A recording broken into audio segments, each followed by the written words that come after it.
नमस्कार, राष्ट्रवाद में आपका स्वागत है। मैं हूं सुशांत सिन्हा।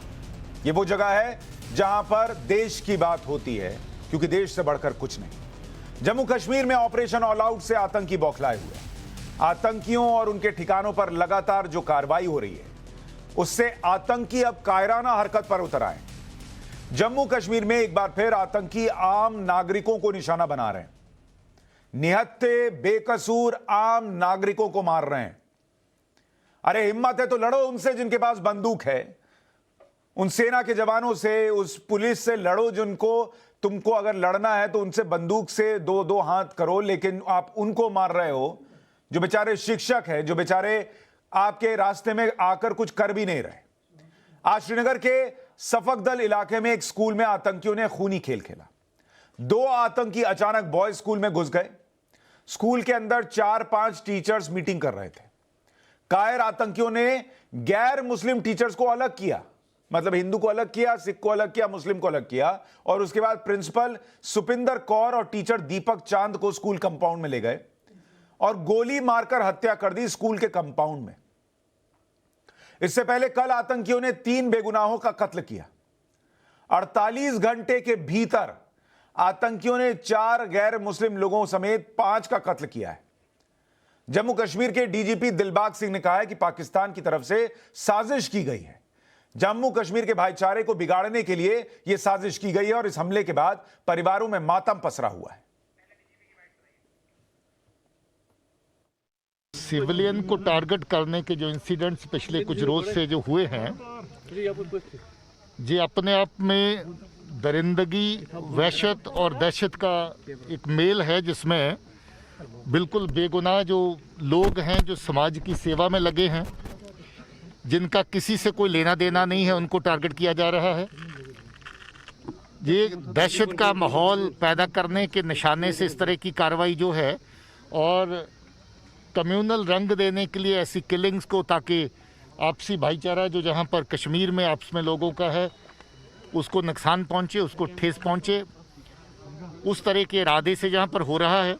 बिल्कुल साजिश है, जहाँ पर कश्मीर के एक अपने जो जहाँ का एक रवायत है, उसको धक्का लगाने के लिए, उसको ठेस पहुँचाने के लिए ये एक साजिश है। कश्मीरी लोकल जो मुसलमान है उसको बदनाम करने के लिए ये एक साजिश है। जहाँ पर जो लोग अपना काम कारोबार करने के लिए, पेट भरने के लिए जहाँ पर बाहर से आते हैं, उनको निशाना बनाने की ये एक साजिश है, ये दिखाने की कि कश्मीर में आपसी जो मेलजोल, जहाँ आपस में जो लोगों का प्यार मोहब्बत, जिसके साथ लोग रहते नहीं हैं, दहशतगर्द इसका पैमाना तय नहीं कर सकेंगे। दहशतगर्द हैं और वो पार में। लखीमपुर पर संग्राम मचाने वाले नेता सब चुप हैं। महबूबा मुफ्ती ने हमले के बहाने फिर केंद्र सरकार पर हमला बोला है।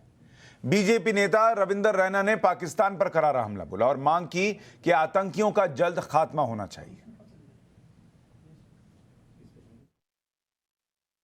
श्रीनगर के अंदर वहां एक सरकारी स्कूल में कार्यरत प्रधानाचार्य श्रीमती सतिंदर कौर जी और उसी स्कूल में कार्यरत श्री दीपक चंद जी की निर्मम हत्या इन कायर पाकिस्तानी आतंकवादियों ने की है।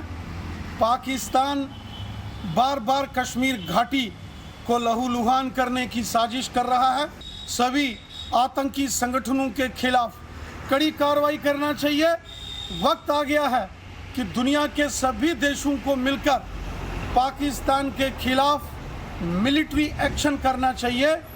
पाकिस्तान मानवता का कातिल है। ऐसे में सवाल है, 48 घंटे में 5 बेगुनाहों का कत्ल होता है। आतंकियों से बदला कब? गैर मुसलमानों का कत्ल तो कश्मीर को बांटने की साजिश है क्या? बौखलाए आतंकियों के अंत का इलाज क्या है? भारत के खिलाफ आतंकी साजिश कब बंद करेगा पाकिस्तान? और सवाल यह भी है कि जो लोग लखीमपुर पर संग्राम कर रहे हैं, वो श्रीनगर पर सन्नाटे में क्यों हैं? आज इसी पर चर्चा करेंगे। शाजिया इल्मी, प्रवक्ता बीजेपी की, हमारे साथ जुड़ रही हैं। ललित अंबरदार हमारे साथ कश्मीरी एक्टिविस्ट जुड़ रहे हैं।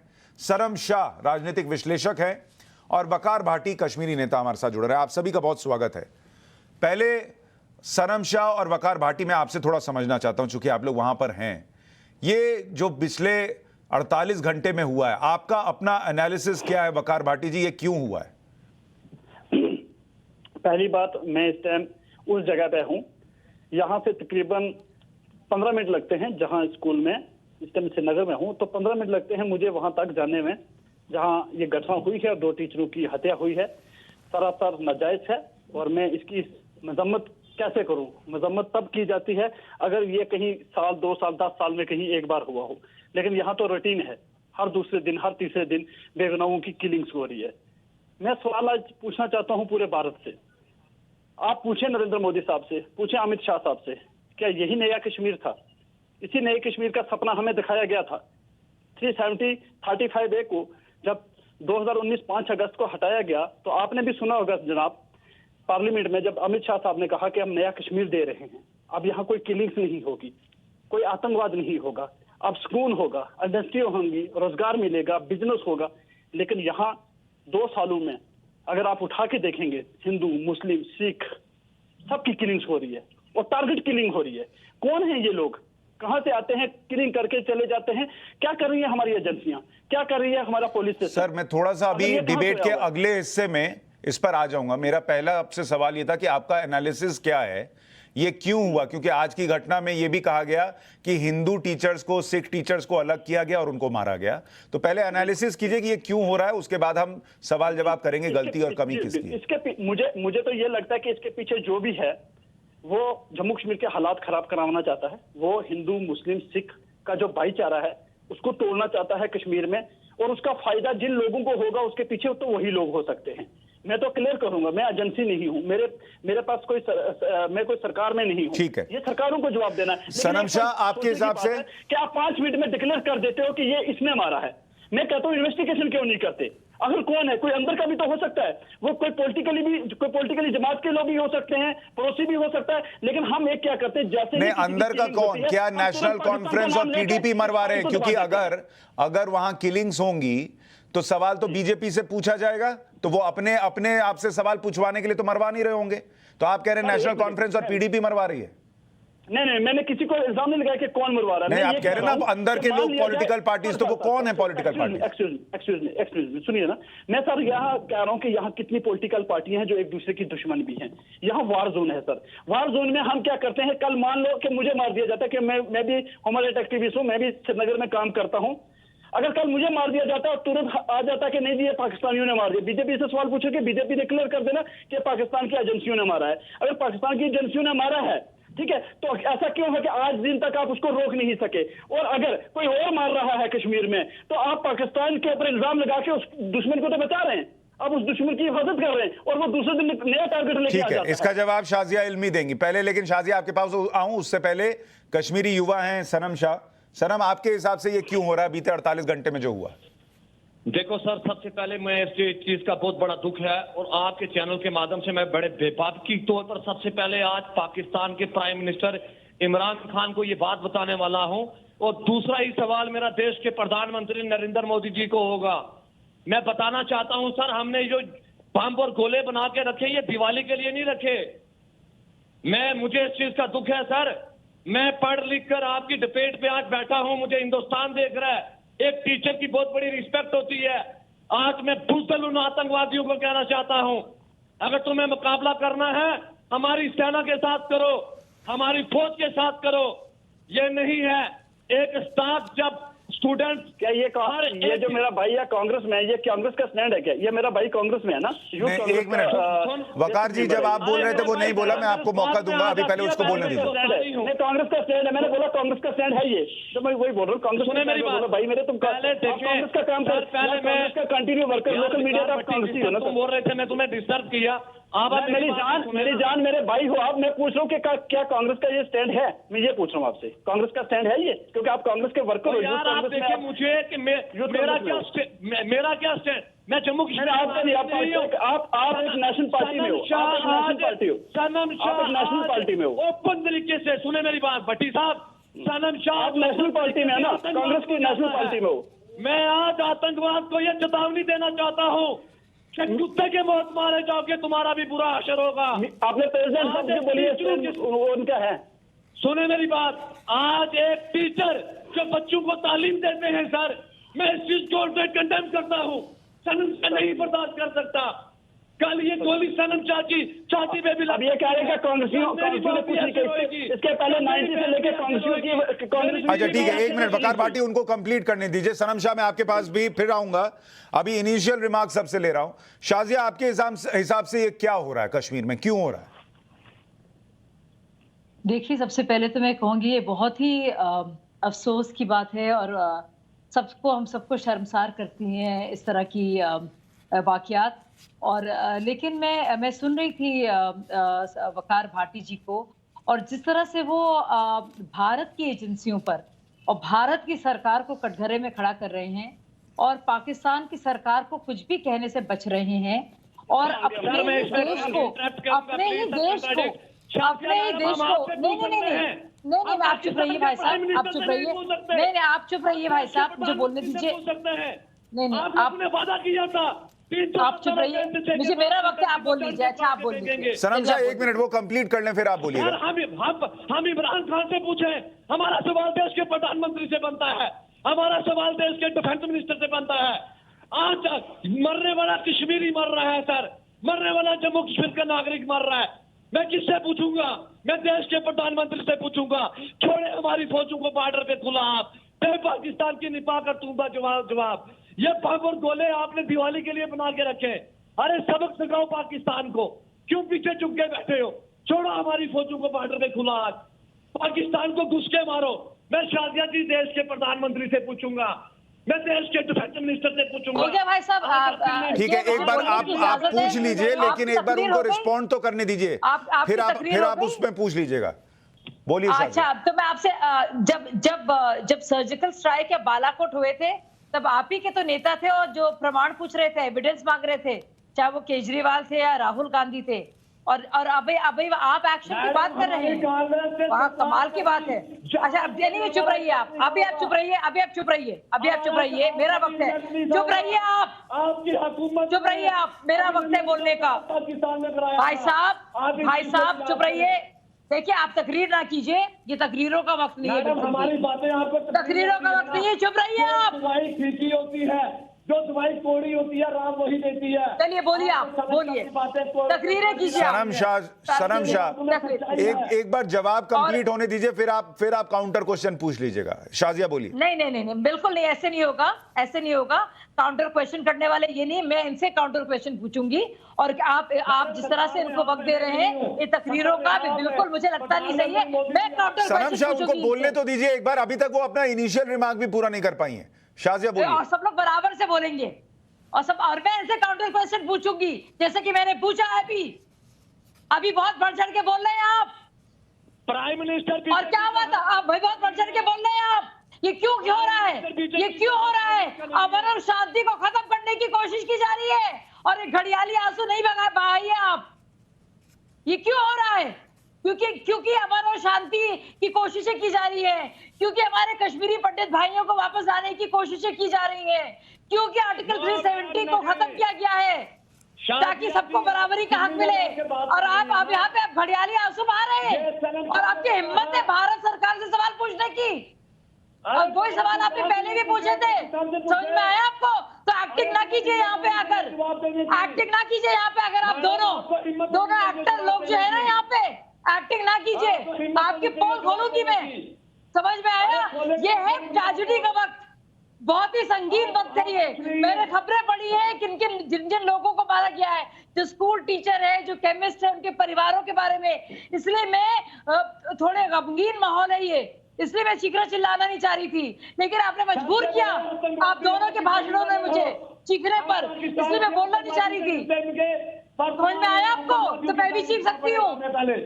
एक मिनट सनम शाह आप रुकें, एक मिनट आप सनम शाह रुकें। शाजिया अलमी, आपका कहना यह है कि अमन और शांति जो लौट रही थी, जो कश्मीरी हिंदू वहां लौटाए जा रहे थे, उनको रोकने के लिए, उस शांति को खत्म करने के लिए हो रहा है। एक रिएक्शन ललित अंबरदार जी, आपके हिसाब से ये क्यों हो रहा है?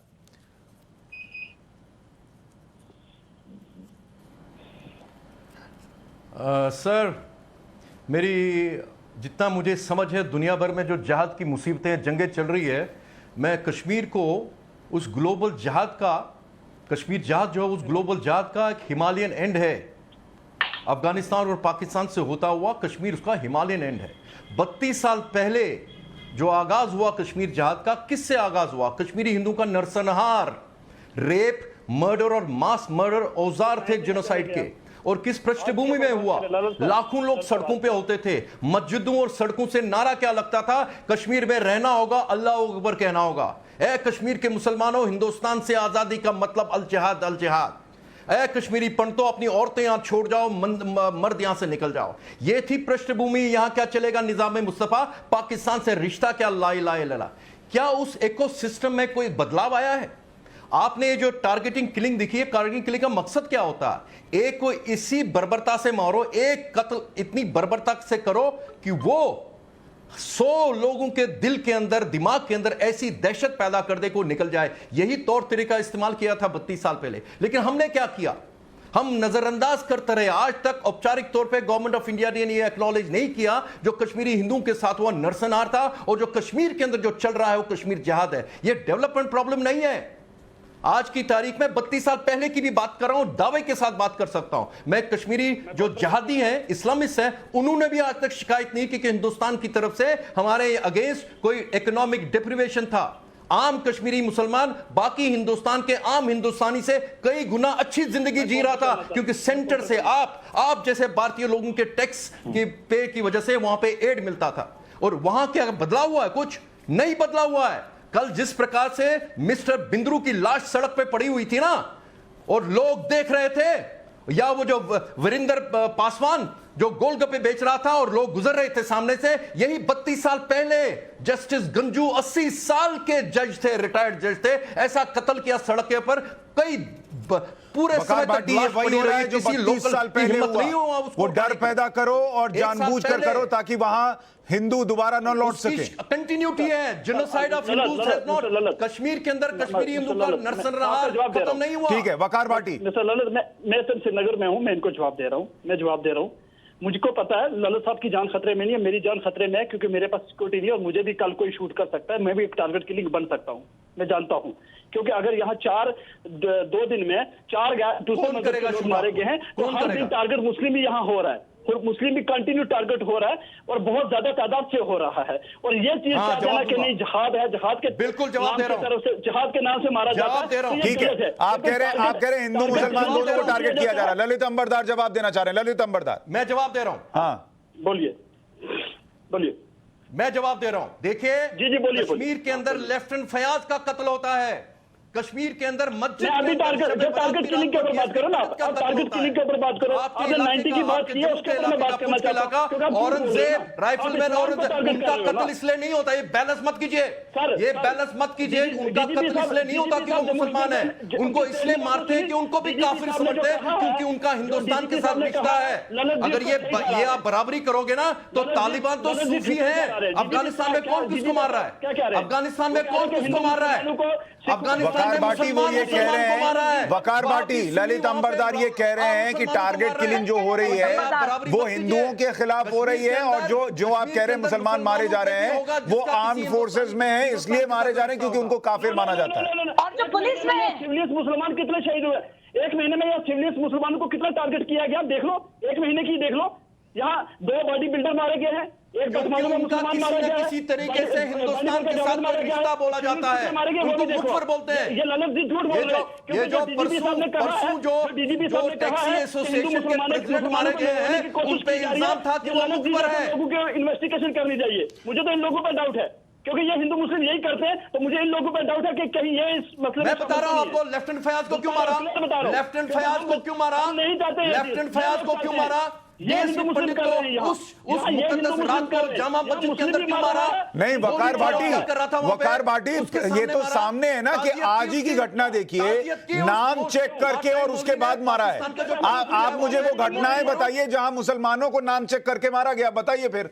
बिल्कुल किया, मुस्लिम को टारगेट करके नाम चेक करके मारा है कि मुसलमान है या नहीं है? 2 बॉडी बिल्डर को मुसलमानों को मारा नहीं, नाम आइडेंटिटी चेक करके मारा है। नाम से नहीं किया। हिंदुस्तान के साथ कोई उसका ताल्लुक है, उसको तभी मारते हैं। नो झूठ यार, आप झूठ मत बोले ललित जी। मुझे तो जिस भी मुसलमान का हिंदुस्तान के साथ कोई भी रिश्ता है, कोई भी ताल्लुक है, उसको वो गैर मुसलमान मानते हैं। अच्छा बाबर को क्यों मारा था? अच्छा चलिए बाबर को क्यों मारा था? सुनिए बाबर सर, कादरी हिंदुस्तानी सुशांत था? सर, बाबर ये जो कादरी हिंदुस्तानी सेग्रीगेशन था? हुआ ना कल, हिंदुस्तान की ये बात जो करता था, सेग्रीगेशन वो हुआ हमेशा स्कूल के अंदर आजादी की आज, बात करता था जम्मू कश्मीर में, उसको किसने मारा था फिर? उसको किसने मारा था? अरे सुनाता हूँ बाबर कादरी की बात, जम्मू कश्मीर में बाबर कादरी की बात सुनाता हूँ, सुनो। आपने बाबर कादरी पूछा, वो सुनिए बाबर फिर क्या कादरी की कह रहे बात हैं। सुनो, सुनाता हूँ।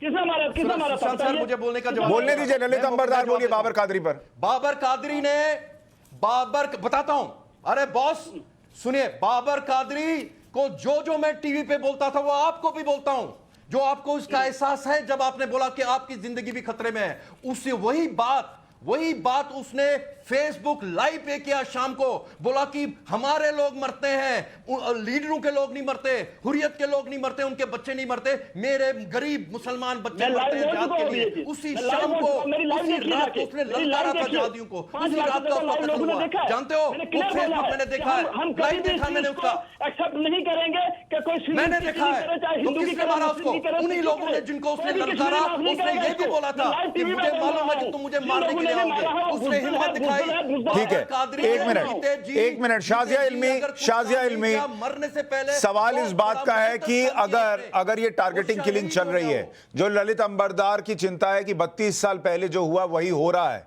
उसको रोकने के लिए फिर क्या हो रहा है? एक आम आदमी ये क्यों महसूस करे कि वो कश्मीर में सुरक्षित है? 32 साल पहले वाली असुरक्षा की भावना नहीं आएगी।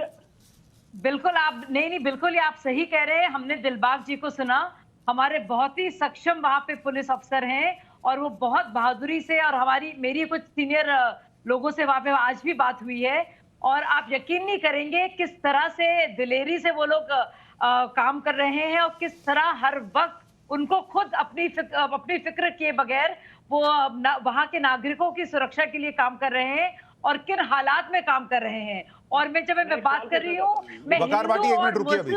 मैं हिंदू और मुस्लिम दोनों पुलिस और सिख पुलिस अफसरों सबकी बात कर रही हूँ, पुलिस कर्मियों की बात कर रही हूँ, और सारी लेवल्स की मैं बात कर रही हूँ जब मैं आपसे ये बात आपके समक्ष रख रही हूँ। और दूसरी बात ये कहना चाह रही हूँ, ये जानबूझकर और ये बहुत ही प्लान तरीके से किया जा रहा है, सिर्फ और सिर्फ एक नफरत क्रिएट करने के लिए, क्योंकि हम देख रहे हैं कि हालात बेहतर हैं, और ये पूरी तरह से एक इंटरनेशनल। ठीक है, एक मिनट ललित अंबरदार और वकार भाटी, मैं आपके पास आ रहा हूं। पहले 1 मिनट सनम शाह के पास। सनम शाह आपने भी ये कहा था, एक मिनट वकार भाटी रुकिए। सनम शाह आपने भी ये कहा था कि जो अमन और शांति है उसको खराब करने की कोशिश की जा रही है, तो इसका मतलब आप मान रहे हैं अमन और शांति आ रही थी, उससे बौखलाहट है, जो चीज है ही नहीं उसको कैसे खराब करेंगे? जो है उसी को खराब करेंगे ना। तो वो माहौल जो बन रहा था अमन और शांति का, उसको नष्ट करने के लिए हो रहा है। सर देखो, मैंने पहले भी कहा और मैं आपसे खबर रिक्वेस्ट करता हूं सर, आप मेरी फीलिंग्स को समझें। मैं अंदर से रो रहा हूं इस टाइम सर। इस टाइम मेरी मां को भी टेंशन है कि ये पाकिस्तान के खिलाफ बोल रहा है, ये आतंकवाद के खिलाफ बोल रहा है। पता नहीं मेरे बेटे को गोली कब लग जाएगी। 5 बजते नहीं तो मां फोन करना शुरू हो जाती है, जल्दी घर में आ जाओ। मैंने जितना पाकिस्तान के खिलाफ और आतंकवाद के खिलाफ बोला है सर, कोई भारतीय जनता पार्टी का नेता नहीं बोल रहा। मैं कहना चाहता हूं इनको मुंह तोड़ जवाब देंगे। और रही बात शाजिया जी, देखें मैं आपकी इज्जत करता हूं, इसका मतलब ये नहीं आप शराफत का नाजायज फायदा उठाएं। सुने मेरी बात। मैं बिल्कुल, मैं आपको कुछ नहीं कह रही हूँ, पर मैं आपके नेता को कह रही हूँ सनम, मैं आपके नेता को कह रही हूँ, मैं आपको बिल्कुल नहीं कह रही, मैं आपके लीडर को कह रही हूँ जिन्होंने सवाल उठाए हैं भारतीय फौज पर। मैं आपको कुछ नहीं कह रही हूँ सनम, मैं आपके जज्बे को सलाम करती हूँ। मैं आपको नहीं कह रही हूँ बिल्कुल भी, मैं आपके लीडरान को कह रही हूँ। Madam you need listen to me madam please, I have a request sir. मैं 2 दिन पहले additional DGP Jammu zone Makkel साहब से मिलता हूं और हर पेपर में मेरी वो न्यूज है। मैंने जाके एडिशनल डीजीपी मक्केल सिंह साहब को कहा सर मैं अप्रिशिएट करना चाहता हूं, आप पुलिस वाले आतंकवाद के खिलाफ लड़ रहे हैं। सर मुझे इस चीज का दुख होता है, आप मेरे नाचू की कदर करें। सर गोली उस पार से आए या गोली यहां से लगे, सर मर को रहा है, हिंदुस्तानी मर रहा है। सर ये खून की नदी है, ये जम्मू कश्मीर के अंदर सनम शाह जैसे नौजवानों की लाशों के ऊपर इक़्तिदार के महल। सर ये कब तक बनते रहेंगे? मैं चाहता हूं अगर पाकिस्तान के साथ बातचीत से मसला हल होता है तो ठीक है, आज देश के प्रधानमंत्री जी को जंग ऐलान करना चाहिए। आप सबक सिखा दें पाकिस्तान को। सर, हमने वो गोले दिवाली के लिए नहीं रखे। ठीक है, ललित अंबरदार कुछ जोड़ना चाह रहे हैं। ललित अंबरदार,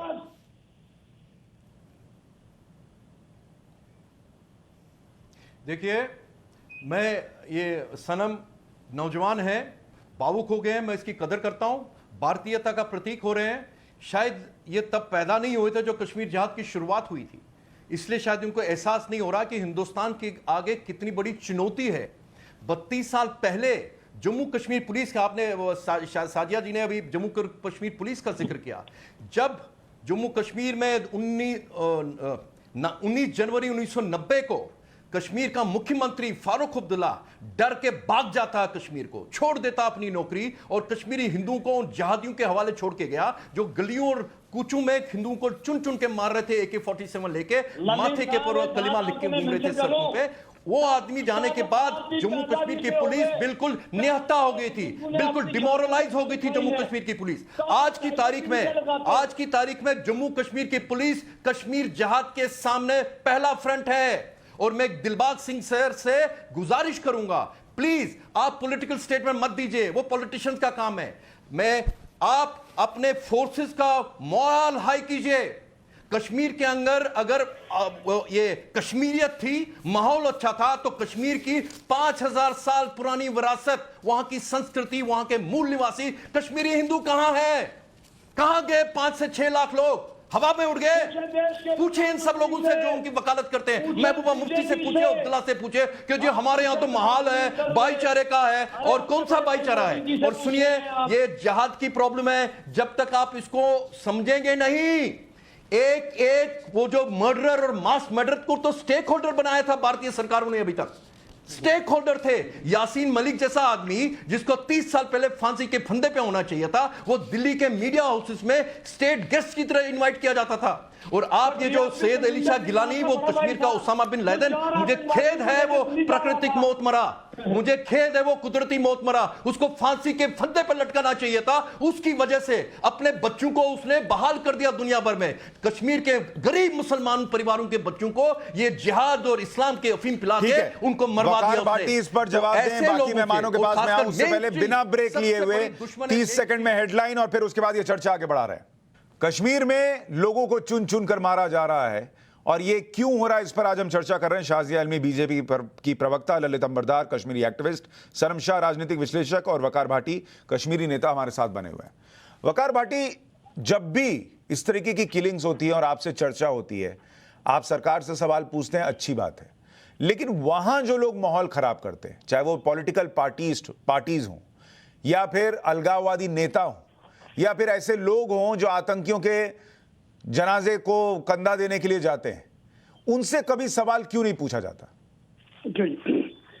जहां तक अभी ललित जी ने भी पहले एक बात कही कि हम आके टीवी पे बोलते हैं, मैं टीवी पे नहीं बोलता हूं। जैसे ही मुझे खबर मिली थी, मैं अपनी फेसबुक लाइव पे गया था, जिसको लाखों लोगों ने वॉच किया हुआ है, पूरी लाखों नौजवानों ने उसको देखा हुआ है इस टाइम तक, और उसमें जाके मैंने मजम्मत की है और जिन्होंने मारा है मैंने उनको ललकारा भी है, खुल के ललकारा है, और मैंने उनको बुज़दिल कहा है। अगर हिम्मत है तो नेशनल टीवी आपके सामने कह रहा हूं, अगर उनको हिम्मत है तो सीना लेके सामने आए, हम भी सीना लेके सामने आते हैं, हम निहत्ते उनका मुकाबला करने के लिए तैयार हैं, जो भी ये गुंडे और क्रिमिनल और आतंकवादी हैं। मैं क्लियर बोलूंगा, मैं किसी को छुपा के नहीं बोलूंगा, क्योंकि आज से 20 साल पहले मैंने अपने कजन को भी 25 गोलियां खाते हुए देखा हुआ है, ये दर्द मुझे भी है। ठीक है, अब जहां तक आते हैं शाजिया इल्मी की बात, शाजिया इल्मी ने अभी एक बात कही कि हमसे सवाल क्यों पूछ रहे हो। मैडम जी, प्राइम मिनिस्टर इमरान खान से, बाजवा से सवाल मुझे नहीं पूछना। मेरी जम्मू कश्मीर में सरकार किसकी है? आपकी। रूल कौन करता है? आप करते हैं। मैं डीजीपी से सवाल पूछूंगा, मैं प्राइम मिनिस्टर से सवाल पूछूंगा, मैं होम मिनिस्टर से सवाल पूछूंगा, क्योंकि आप रूल करते हैं जम्मू कश्मीर में। पाकिस्तान क्या करता है क्या नहीं करता आप जाने, वो जाने। महबूबा मुफ्ती से कभी नहीं पूछेंगे, महबूबा मुफ्ती से कभी नहीं पूछेंगे जो कहती हैं कि तिरंगा उठाने वाला नहीं मिलेगा। उमर अब्दुल्ला और फारूक अब्दुल्ला से कभी नहीं पूछेंगे जो कि हिंदुस्तान के खिलाफ बोलते हैं। आप उन लोगों से कभी नहीं पूछेंगे, अपने पड़ोस के लोगों से जो आतंकियों के जनाजे में शामिल होते हैं। सुनिए ना, सुनिए सर, ये सांप आपने पाले हुए हैं सर, इनको आपने अभी भी 370 के बाद भी संदूर होटल, ललित होटल, 5 स्टार जिनकी दी थी, और हमारे जैसे आम रहते कश्मीरियों को अम्फाला जेल और बनारस जेल में भेजा था, और ऐसे लोगों को जो कश्मीर के हालात खराब करने में जो विलन है, उनको आपने 5 स्टार। तो आप मान रहे हैं महबूबा मुफ्ती कश्मीर के हालात खराब करती हैं? आप मान रहे हैं कश्मीर महबूबा मुफ्ती कश्मीर के हालात खराब करती हैं, उमर अब्दुल्ला करते हैं?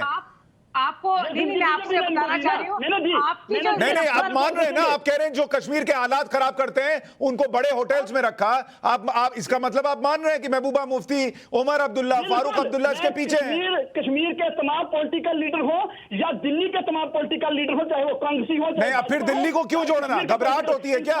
आप जब बोल रहे हैं तो खुल के बोलिए ना। महबूबा मुफ्ती, उमर अब्दुल्ला, फारूक अब्दुल्ला, उनका रोल क्या है, बोलिए।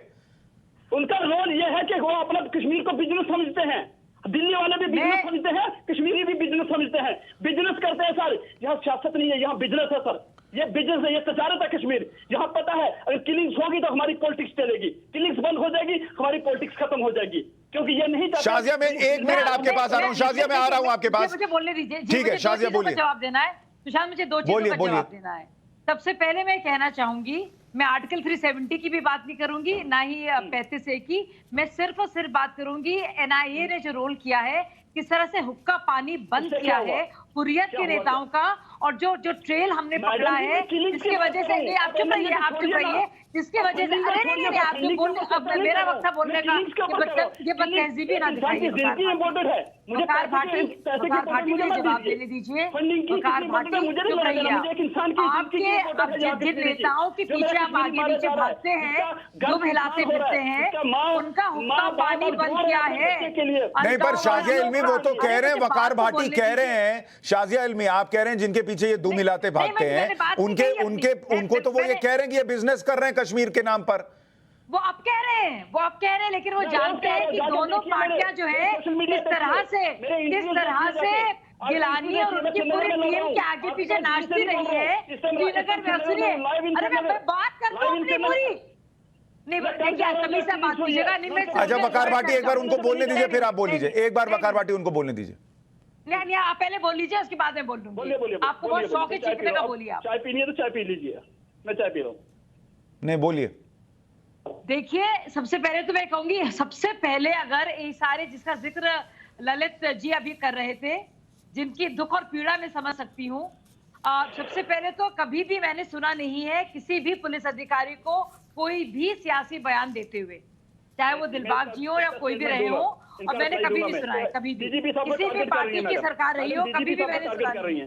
और दूसरी बात जो फिर से बोल रहे हैं, आप फिर से बोल रहे हैं। अरे वो ललित अंबरदार को जवाब दे रही हैं भाई, आपको नहीं बोल रहे हैं। वो ललित अंबरदार ने जो कहा उस पर जवाब दे रही हैं। सुन तो लीजिए, आप चाय पीजिए, अभी 5 मिनट चाय पीजिए, कुछ और मत बोलिए। बोलिए शाजिया इल्मी। चाय कश्मीरियों को पुलवा के ये मजाक का वक्त नहीं है भाई। ठीक है शाजिया इल्मी, आप बोलिए। ये मजाक का वक्त नहीं है बिल्कुल भी। और दूसरी बात, सुनिए, पिछले 1.5 सालों में, पिछले 1.5 सालों से 23 भाजपा के वर्कर और लीडर मारे गए। आप टारगेटेड किलिंग्स की बात कर रहे हैं, अरे फिर बोल रहे हैं आप। ओ सुशांत, मैं भाटी, वकार भाटी, आपकी चाय ठंडी हो रही है, आप 5 मिनट चाय पीजिए, चुपचाप सुनिए सब क्या बोल रहे हैं, फिर 5 मिनट बाद बोलिएगा। आपकी चाय ठंडी हो रही है, आप चाय पीते रहिए 5 मिनट। शाजिया इल्मी को बोलने दीजिए। शाजिया इल्मी आप बोलिए। अरे बोलने तो दीजिए, आप थोड़ी तय करेंगे तर्क है कि नहीं है, मैं करूंगा ना। आप थोड़ी देर चाय पीजिए ना भाई। मेरे लोग मारे जा रहे हैं। नहीं फिर, अरे आपके लोग क्या होते हैं? आपके लोग क्या तो होते हैं? सबके लोग हैं ना भाई वो। मजाक बना रहे हैं। ठीक है, आप चाय बैठ के पी रहे हैं, मजा ले रहे हैं, और उसके बाद कह रहे हैं मजाक हम बना रहे हैं। शाजिया इल्मी आप बोलिए, इनका ऑडियो कम कीजिए। बोलिए शाजिया इल्मी। ये सुनिए, आप कौन मार रहा है इनको, किसके लोग हैं, ये हमें तय करना है, और उन लोगों का जो हुक्का पानी बंद करना है, और उन लोगों के दिमाग सही करने हैं। तो जरा चुप रहिए आप। और दूसरी बात मैं कहना चाह रही हूँ, हुक्का पानी किसने बंद किया है? पूरा जिस तरह से पेट्रनेज मिलता रहा है सारे अलगाववादियों का, और वो किसने खत्म किया है? NIA की टीम ने कब क्रैकडाउन किया है? वो किसने किया है? किस सरकार ने किया है? किस सरकार ने 370 को हटाया है? वो सब जानते हैं। और एक और बात मैं आपको बता दूं कि 23 नेता भाजपा के, वो इसमें हिंदू मुस्लिम सब शामिल हैं, और 23 नेता 1.5 साल में टारगेटेड किलिंग्स द्वारा मारे गए हैं। उनकी क्या खता थी कि वो भाजपा से थे। नहीं तो ये शाजिया स्थिति। इल्मी, एक मिनट, और शाजिया ये इल्मी, सुनिए, शाजिया इल्मी, एक ये आप मिनट, सुनिए, ये शाजिया इल्मी, targeted एक मिनट, killings एक मिनट, है। शाजिया ये इल्मी, नहीं, मेरा एक targeted सवाल है यहाँ पर, अगर और- 370 और- हटाने, आप- 35A हटाने, NIA की कार्रवाई का श्रेय देश के गृह मंत्री के ऊपर जाएगा, तो फिर इन हत्याओं पर सवाल भी देश के गृह मंत्री से ही पूछे जाएंगे। हाँ तो अच्छा सुनिए, तो अब तो वो तो 23 जो भाजपा के कार्यकर्ता हैं उनका भी आप श्रेय इसके भी सवाल आप भाजपा गृह मंत्री से ही पूछेंगे, भाजपा सरकार से ही पूछेंगे। अब नहीं यहाँ नहीं, ये कहना भाजपा के कार्यकर्ता मारे गए इसलिए गृह मंत्री जवाब नहीं देंगे। तो आपको क्या लगता है कि सरकार ये चाहेगी? आपको लगता है नहीं, मैं ये थोड़ी कह रहा हूं कि उन्होंने मरवा दिया, पर मैं कह रहा हूं सवाल तो उनसे ही पूछेंगे ना भाई, उनसे भी पूछेंगे कम से कम। मैं बिल्कुल आपको लगता है कि मैं ऐसी जुर्रत भी करूंगी कि मैं वहां की पुलिस की नुमाइंदगी करूंगी? बिल्कुल मैं ऐसी जुर्रत नहीं करूंगी। मैं तो बता रही हूँ मेरी पार्टी का स्टैंड क्या है। वो तो आपने दिलबाग जी का स्टेटमेंट सुना है, मैं उनकी तरफ से बिल्कुल नहीं बोल रही हूँ। ठीक है ललित अंबरदार, आखिरकार एक चीज तो तय होगी कि किससे सवाल पूछें। मैं मान गया कि वहां जो लोग बैठे हैं, उमर अब्दुल्ला, फारूक अब्दुल्ला, महबूबा मुफ्ती, उनका रोल जो है वो नेगेटिव है, लेकिन इसके रोकने की जिम्मेदारी ये क्यों हो रहा है, इसका सवाल किससे पूछें फिर?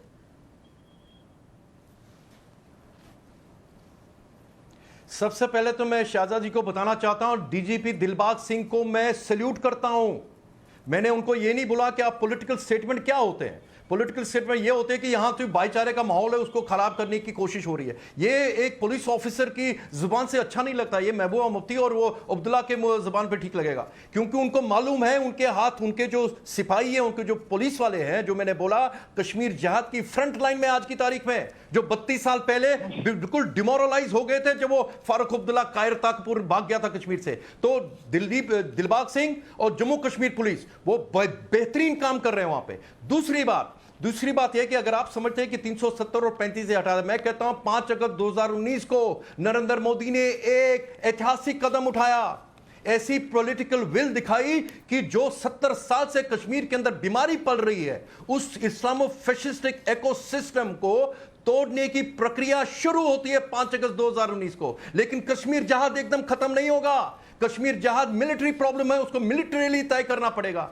आप डेवलपमेंट करके आप वहां पे पैसा भेज रहे हैं। अभी शाहजा जी बात कर रही थी, वसीम बारी जो आपका बीजेपी का पूरा कुटुंब मार दिया उस बीजेपी के कार्यकर्ता का, उसको इसलिए नहीं मारा कि वो बीजेपी का था। याद रखिएगा, मैं बार बार बता रहा हूं, कश्मीर के अंदर जो हिंदुओं के अलावा मुसलमान मर, हिंदुओं को तो 2 कारण है मरने के, एक तो वो काफिर है, सिख है, काफिर है, और वो हिंदुस्तानी है। मुसलमानों के लिए तो सबसे पहले यह है कि वो हिंदुस्तान के साथ उसका रिश्ता है, और उनको वो मुसलमान मानते नहीं है। वसीम बारी की जिस तरीके से उसके परिवार को कत्ल कर दिया गया था, सारे मेन स्ट्रीम वाले क्या किया उन्होंने, मगरमच्छ के आंसू भी बहाए। तो इसलिए प्लीज वसीम बारी की शहादत को छोटा मत कीजिए, क्योंकि वो बीजेपी का कार्यकर्ता था। पॉलिटिकल वॉलंटियर जो वहां मरते हैं वो हिंदुस्तान के नाम से मरते हैं, किसी ना किसी तरीके से उनका हिंदुस्तान के साथ कोई रिश्ता है, उनके लिए उनको मैं सल्यूट करता हूं। दूसरी बात, करना क्या है शाहजिया जी, देखो क्या करना है आप, देखिए क्या हो रहा है, और सिर्फ इस वजह से मारे गए। बिल्कुल यही कहना चाहता हूं, ये क्लैरिफाई अब मैं बताना चाहता हूं।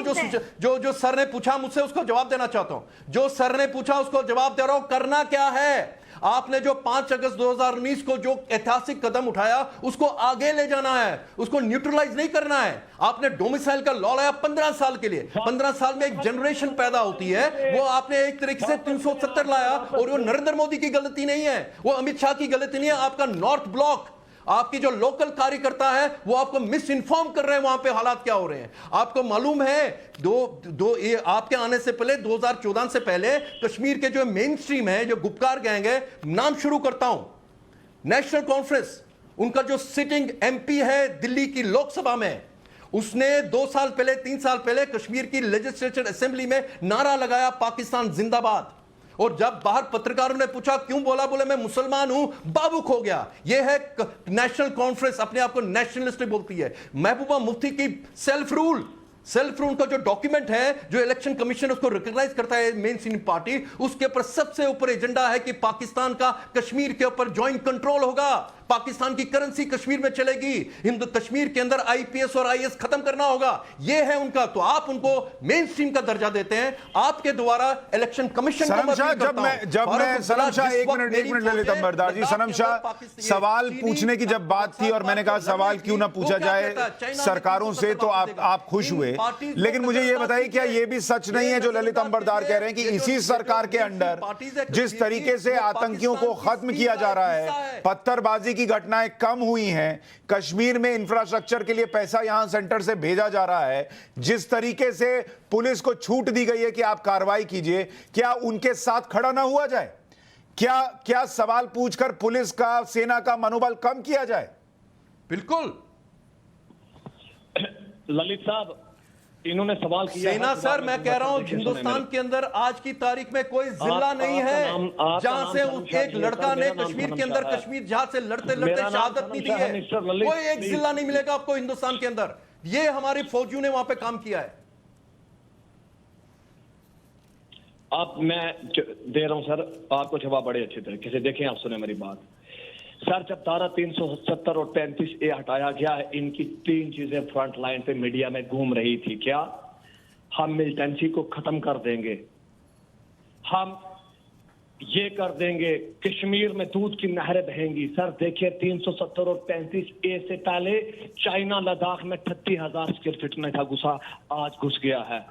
आप देखें 370 और 35A के नहीं, पर सनम शाह, जो 32 साल की समस्या है, आप मानते हैं 370 हटा, 35A हटा, और अगले दिन से वहां पर जो है आराम से आप IPL कराएंगे? देखें सर, सुने मेरी बात। और ये किसने कहा था सुने कि मेरी बात। आप जो खून सर, की नदियां बहाने वाले जहाद है, लोगों के साथ 70 साल मिलने पुरानी वाले बीमारी लोग है, जो थे, 70 साल और में उसके बाद कश्मीर में हम दूध की पहले नदियां बहने पहले लगेंगी। बता रहे हैं। देता हूं आपको। वाह। शाजिया जी, सुने मेरी बात। आपको स्टेमिना नहीं है सुनने ठीक है। का, और आप ना, 9 o'clock। आपको हिम्मत नहीं है मेरी बात सुनने की। सच बोल रहा हूँ, प्लीज। नहीं, मेरी बहुत हिम्मत है। मेरी बहुत हिम्मत है। शुल्क का कैप्सूल खाया करें, ठीक है, ताकत का। आपको एनर्जी आएगी मेरी बात सुनने की। सच बोल रहा हूँ मैं आपको, ठीक है। मैं हिम्मत वाली बात बोलता हूँ। आप क्या है, भारतीय जनता पार्टी का बड़े से बड़ा नेता सनम शाह की बात का जवाब नहीं दे सकता, क्योंकि ये जान हथेली पर रख कर बोलता है जो सच, वो इस देश के अखबार में ही बोलते हैं। सुने मेरी बात आप। वाह वाह वाह वाह, सुने। ये सब फिल्मी डायलॉग ना किसी और के लिए छोड़ दीजिए। सर, सुनिए, इनको ये फिल्मी हमारी डायलॉग हर कहीं चीज़ और छोड़ लगती दीजिए है, आप। ये फिल्मी डायलॉग इनको अपने पास हमारी रखिए आप। सर, नहीं इनको हमारी हर हम चीज़ लोग फिल्मी करते लगती हैं है, बात, सर। हम लोग काम करने में यकीन करते हैं, ये डायलॉग में नहीं करते हैं। सुन लीजिए आप। और मैं फिल्मी से ज्यादा मैं इल्मी बातचीत पे ज्यादा यकीन करती हूँ। समझ में आया? तो ये हीरोगिरी कम दिखाइए आप। असलियत में हीरोगिरी दिखाइए। ये जबानी जमा खर्च नहीं, बिल्कुल नहीं इंटरेस्ट है मुझे। सनम शाह, मुझे एक बात बताइए। सनम शाह, एक बात बताइए, ठीक है, 1 मिनट। शाजिया इल्मी को आप थोड़ी देर छोड़ दीजिए। आप मुझे ये बताइए कि क्या कश्मीर में पत्थरबाजी की घटनाएं कम हुई हैं, नहीं हुई हैं, हाँ या ना? सर, अगर कश्मीर में कम हो गई है, पंजाब के अंदर शुरू हो गई मैं आपसे क्या पूछ रहा हूं? मैं आपसे पंजाब पूछ नहीं रहा हूं, मैंने आपसे पूछा कश्मीर में कम हुई है या नहीं हुई है, हाँ या ना? आपके पास ऑप्शन हाँ या ना में है। हाँ है सर, हुई है। ठीक है, अब मुझे एक बात बताइए। 1 मिनट रुक जाइए, अभी रुकिए जी। ठीक है, जो मिलिटेंट्स थे उनको मारा गया है या नहीं मारा गया है, हाँ या ना? सर सुनने मेरी बात। नहीं, फिर आप मैं नहीं सुनूंगा, अभी हाँ या ना में जवाब दीजिए, हाँ या ना? सर, मारा भी जा रहा है और हमें अपना नुकसान भी बहुत हो रहा है। लीजिए, मारा भी जा रहा है, नुकसान भी बहुत हो रहा है। यही तो नुकसान है कि जो मार रहे हैं, जो पत्थर हाथ से लेकर हाथ में कलम देना चाह रहे हैं, आप चाहते हैं दिन भर उनसे तो सवाल पूछा जाए, लेकिन सवाल उससे न पूछा जाए जो ये चाहते हैं कि वो पत्थर पकड़े रहे और वो बंदूक पकड़े। मेरी बात आप सुनिए मैडम। वकार भाटी, शाजिया जी प्लीज। वकार भाटी, ईमानदारी से जवाब दीजिए, क्या कश्मीर बदल रहा है इसलिए ये सब हो रहा है वहां पर? बिल्कुल जी, मैं इनको चुप कराइए। पहली बात सर, मैं आपको क्लियर कह देना चाहता हूँ, मैं यहाँ तकरीबन 1 साल से बराबर कश्मीर वैली में, साउथ कश्मीर में, नॉर्थ में, सेंटर में घूम रहा हूँ, हर घर में जा रहा हूँ। और इस टाइम भी मैं श्रीनगर में, अभी मैं जा रहा था जहाँ किलिंग्स हुई है, लेकिन नहीं जाने दिया, वहाँ सिक्योरिटी की प्रॉब्लम है, उसकी वजह से मुझे नहीं जाने दिया। सुबह इंशाल्लाह मैं जाऊंगा और मैं दावा देता हूँ, यहाँ कांग्रेस के सनम शाह है, ललित जी है, शाजिया इल्मी जी है, कि आप भी आइए। अगर आपको कश्मीर से इतनी मोहब्बत है तो लोगों के घरों में आइए जिनके बच्चे, जिनके बाप इस दुनिया से चले जा रहे हैं, प्लीज आइए। दूसरी बात, यहाँ कोई नहीं चाहता कीजिए, टूरिस्ट ना बनिए, वहाँ पे ना जाइए। आप उनकी मदद नहीं कर रहे हैं। नहीं, आप टूरिस्ट बन के ना जाइए, इसको जरूरत नहीं है, आपके टूरिज्म की जरूरत नहीं है। अच्छा, वकार भाटी, एक आखिरी सवाल का जवाब देते जाइए। वकार भाटी, एक आखिरी सवाल का, 1 साल से आप कश्मीर में घूम रहे हैं, आपका स्टेटमेंट है, और आप इतना सीना ठोक ठोक कर चैलेंज दे रहे हैं आतंकियों को मुझे मार दो, आपको कोई क्यों नहीं मारता? वही बताना चाहता हूँ ना, वही तो आप क्या चाहते हो, मर जाऊं? नहीं, मैं नहीं चाहता आप मर जाए, मैं पूछ रहा हूं, मैं नहीं चाहता, मैं चाहता हूं आप 100 साल जिए, पर मैं कह रहा हूं कि आप यहां टेलीविजन पर तो छाती ठोक कर बोलते हैं, पीछे सेटिंग गेटिंग तो नहीं करते हैं। सर मैं सच्चाई पे चलता हूँ, मेरी जेब में 50 रुपए होता तो जो वो बेचारे टीचर मारे गए वो क्या झूठ बोलते थे? मैं कश्मीर की आवाम मेरे साथ है सर, कश्मीर की लाखों आवाम मेरे साथ है, मेरे सोशल मीडिया पे जाइए। तो वो उनके साथ भी थी कश्मीर की आवाम, उनके साथ भी थी कश्मीर की आवाम। आप पर हमले नहीं होते, मैं इसलिए कह रहा हूँ कि आप यहाँ कुछ बोलते हैं वहां कुछ और करते हैं क्या? दुश्मन का पता लगे, वकार को मारेंगे, कश्मीर खिलाफ हो जाएगा हमारे, कुछ ऐसा भी तो हो सकता है ना, जरूरी थोड़ा है। तो वही तो कह रहा हूँ, टीचर को मारने पर कश्मीर खिलाफ क्यों नहीं होता? मैं खिलाफ हूँ, जाइए सोशल मीडिया में, मैं खिलाफ हूँ, कश्मीर खिलाफ है, आप जाइए तो सही। आप अपनी बात कॉन्ट्राडिक्ट कर रहे हैं, मैं माफी चाहूंगा, मेरे पास वक्त इतना ही था। लेकिन कश्मीर में कुछ तो ऐसा हो रहा है जो बात आतंकियों को गले नहीं उतर रही, और इसीलिए बार बार ऐसी घटनाएं, हिंदुओं को अलग करके गोली मारना, एक मैसेज देने की कोशिश है कि यहां मत आना। लेकिन ये कश्मीर में होगा नहीं, उस कश्मीर में कम से कम जो अब बहुत तेजी से बदल रहा है। आप सभी मेहमानों का बहुत शुक्रिया। एक छोटे से ब्रेक ले रुक रहे हैं, जल्द लौट